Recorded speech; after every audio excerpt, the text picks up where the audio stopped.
de vocês ser ouvida e respeitada pelos poderes públicos. Você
A partir de agora, você assiste.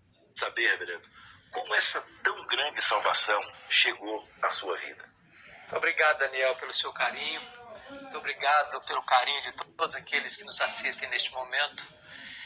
Esta grande salvação, Daniel, aconteceu na minha vida, primeiro porque, pela graça de Deus, eu já nasci num lar evangélico. Eu recebi essa instrução preciosa desde a minha infância. Mas o meu novo nascimento, a minha conversão, se deu na minha adolescência. Curiosamente, eu estava sozinho, numa casa de um amigo, ouvindo uma música, quando o Espírito de Deus segredou o meu coração, trazendo à minha memória a verdade da palavra de Deus, que eu conhecia, que eu lia. E de repente veio o seguinte sentimento: o que você está fazendo ouvindo esta música, que traz ao seu coração coisas tão esquisitas e estranhas, contrárias ao que Deus ensina na sua palavra? Isso não satisfaz sua alma. E neste momento houve uma alegria, um gozo, uma convicção, uma paz que inundou minha alma. E naquele momento, sozinho, eu disse: Jesus, eu me rendo a Ti, eu me entrego a Ti. E a partir daquele dia houve uma grande alegria na minha alma, uma certeza inabalável no meu coração de que eu me tornara filho de Deus, membro da família de Deus. Reverendo, um amigo telespectador possa estar dizendo agora para si mesmo: é possível alguém ter certeza da salvação? Eu já vi alguém dizer isso é muita presunção dos crentes, dizerem que tem certeza da salvação. É possível alguém ter certeza da salvação? Absolutamente, Daniel. E eu quero dizer para você, precisa corresponder com a experiência genuína e verdadeira da conversão, do novo nascimento. Então, se você entregou o seu coração para Jesus, se você crê que Ele é o Filho de Deus, o seu Salvador, que morreu em seu lugar, e você teve essa experiência de ser uma nova criatura em Jesus, então você pode e deve ter esta certeza da sua salvação. Reverendo, encerrando assim a nossa entrevista, a pergunta que não quer calar: o crente pode perder a sua salvação? Daniel, o que a Bíblia nos ensina é que uma vez salvo, salvo para sempre. Uma pessoa que foi eleita por Deus na eternidade, que foi chamada com santa vocação, que foi regenerada, que nasceu de novo, que se tornou nova criatura, que foi justificada por Deus, cujo nome está escrito no livro da vida, selada com o Espírito Santo da promessa, essa pessoa jamais pode perder a salvação. Alguém pode dizer: mas eu conheço alguém que saiu da igreja e morreu no pecado. A Bíblia diz o seguinte: saíram dos nossos porque não eram dos nossos. Se fossem, teriam permanecido. Aqueles que são verdadeiramente salvos jamais podem perder a salvação. Salvação é eterna. Salvação não se perde. É uma dádiva de Deus e a garantia dela é dada pelo próprio Deus. Reverendo, muito obrigado. É um privilégio, Daniel. Que Deus continue lhe abençoando e que tenhamos outros 30 anos. Muito obrigado. Deus abençoe sua vida. Servindo a Deus. Amém. Por enquanto, nós vamos a essa mensagem musical e logo após a mensagem que Deus preparou o seu coração também, com o título Tão Grande Salvação.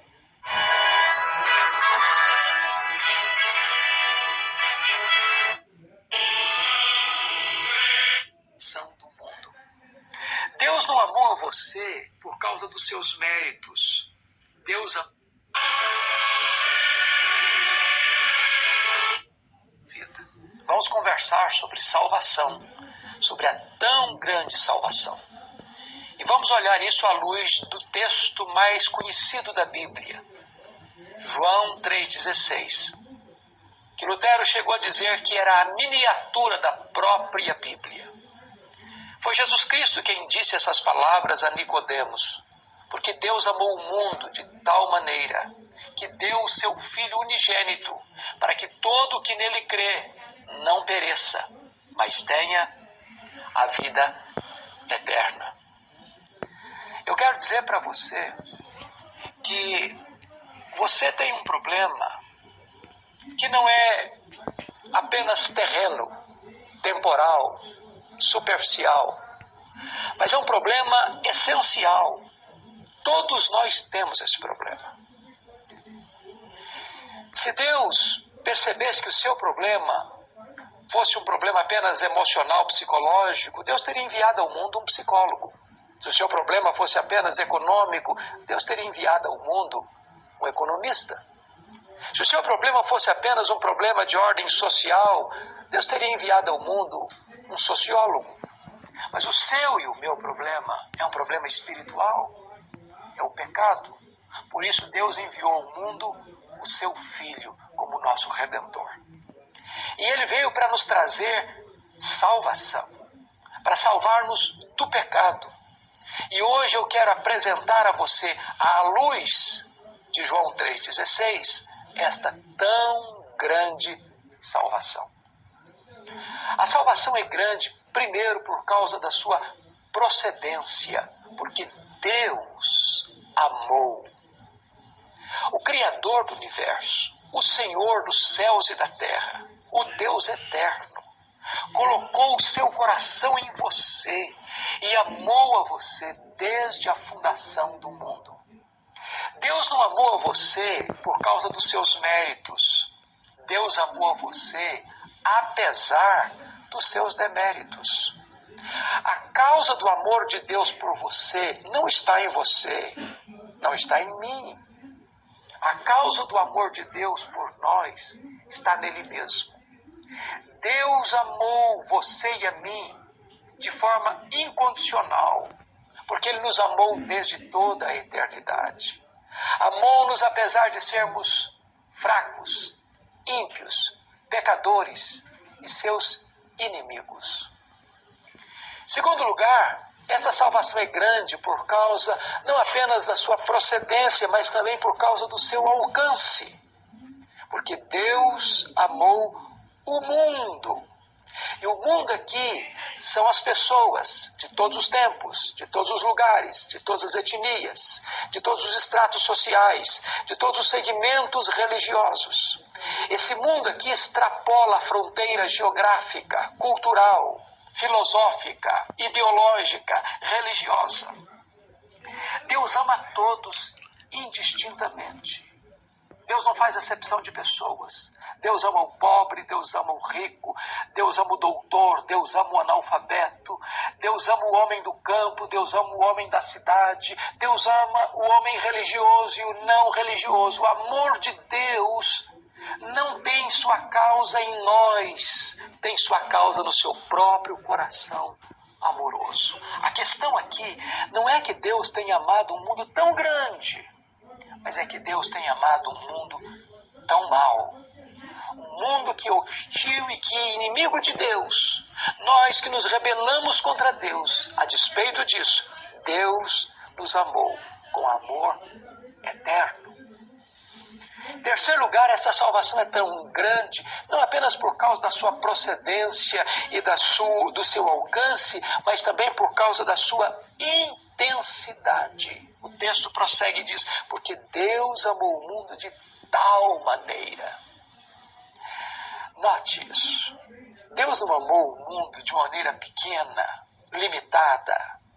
Mas Deus amou-nos ao ponto de se dar por nós, de se sacrificar por nós. Este amor é intenso, este amor é eterno, este amor é sacrificial, este amor é perseverante. Este amor foi as últimas consequências. Deus não escreveu com letras de fogo nas nuvens que ama você. Deus provou o seu amor por você. A Bíblia diz que Deus prova o seu próprio amor para conosco pelo fato de ter Cristo morrido por nós, sendo nós ainda pecadores. Nisto consiste o amor, diz o apóstolo João. Não em que nós tenhamos amado a Deus, mas em que Deus nos amou e enviou o seu Filho como propiciação pelos nossos pecados. O apóstolo Paulo diz que Deus não poupou o seu próprio Filho, antes por todos nós o entregou. Esta é a grandeza, esta é a intensidade do amor de Deus por você.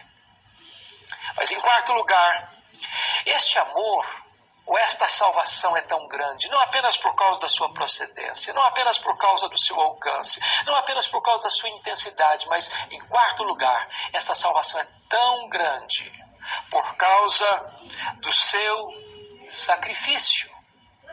O texto prossegue e diz, porque Deus amou o mundo de tal maneira que deu o seu Filho unigênito. Deus amou você e não deu ouro e prata. Deus não amou você a ponto de dar a você as riquezas das entranhas da terra. Deus não amou a você a ponto de dar a você um anjo. Deus amou a você de tal maneira que Ele deu o seu Filho unigênito. E deu desde a eternidade. E deu para vir ao mundo, se esvaziar da sua glória, para entrar neste mundo e vestir pele humana. E aqui ser humilhado, ser cuspido, ser esbordoado, ser pregado na cruz. Deus nunca recuou neste amor a você. Este amor procede do coração de Deus desde a eternidade. O Cordeiro de Deus foi morto desde a fundação do mundo, porque esta decisão estava tomada e esse decreto já estava estabelecido lá nos refolhos da eternidade. E Deus jamais retrocedeu neste amor imenso, eterno, imutável, sacrificial, incondicional a você, nessa dádiva do seu próprio Filho.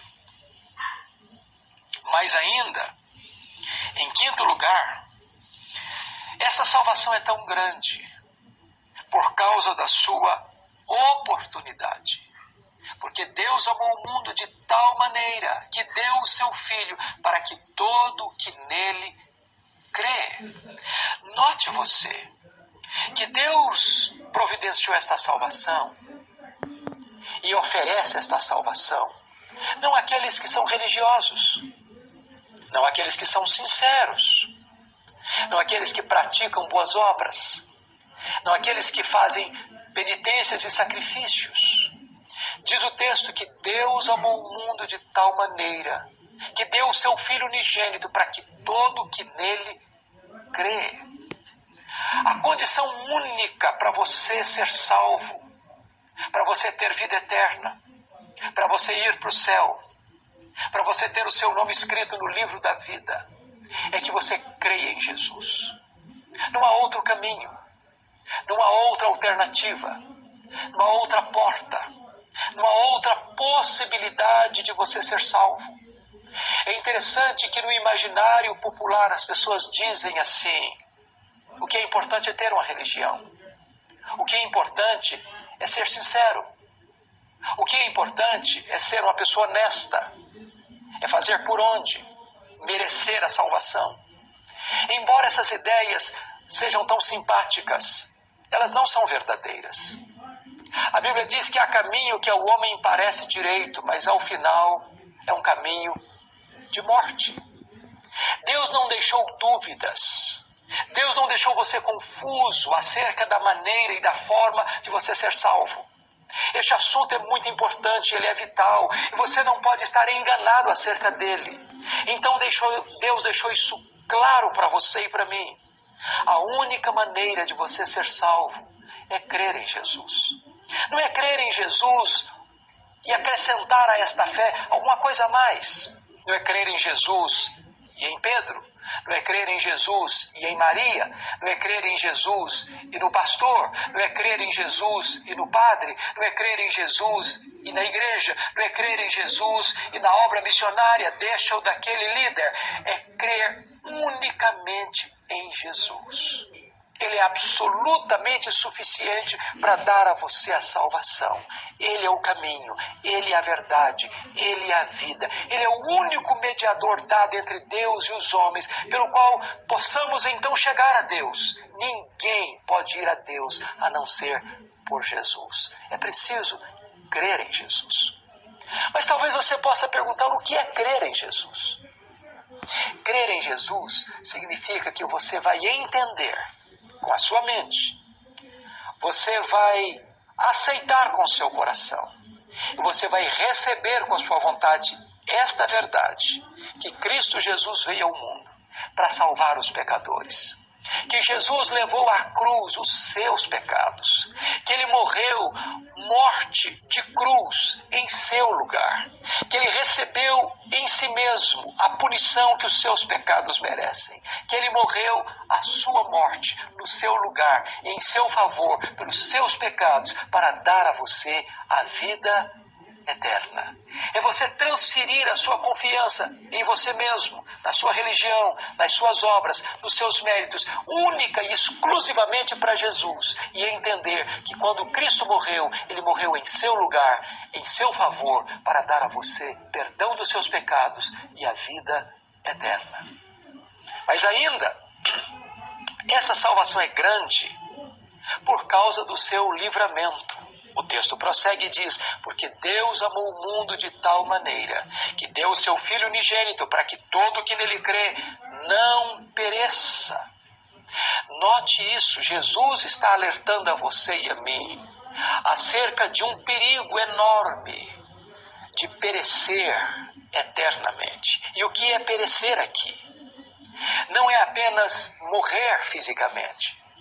Não é apenas, como alguns imaginam, ser extinto. Não.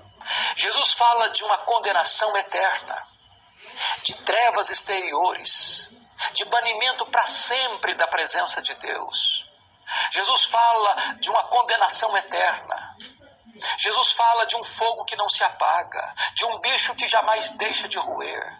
Jesus fala de choro e ranger de dentes. Jesus fala de inferno, de condenação para sempre. Existe esta terrível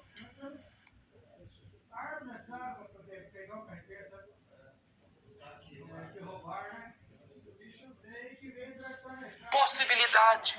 Se você não crer em Jesus, a situação é irremediável. Aquele que não crê vai perecer. Cristo não morreu na cruz para que os incrédulos sejam salvos, para que aqueles que se rebelam contra a graça de Deus sejam salvos. Mas Cristo morreu na cruz para que todo que nele crê não pereça. Mas finalmente esse texto nos apresenta uma última mensagem bendita e gloriosa. É a oferta gratuita de Deus a você. O texto termina dizendo: porque Deus amou o mundo de tal maneira que deu o seu Filho unigênito para que todo que nele crê não pereça, mas tenha a vida eterna. O que é vida eterna? Não é apenas uma vida que nunca vai acabar, porque aqueles que vão para o inferno também nunca vão cessar de existir no tormento. Vida eterna é mais do que uma vida que nunca vai acabar. É uma qualidade superlativa, excelente, de vida, de santidade, de alegria, de pureza, de contentamento, que nunca vai terminar. Quando Deus vai enxugar dos seus olhos toda lágrima, quando não haverá mais dor, quando não haverá mais luto, quando não haverá mais tristeza, quando não haverá mais despedida, quando não haverá mais adeus, quando não haverá mais tropeço, quando não haverá mais cansaço, quando não haverá mais velhice, quando não haverá mais cortejo fúnebre, quando nós estaremos para Deus e com Deus para sempre, numa festa, no melhor lugar, com as melhores companhias, com as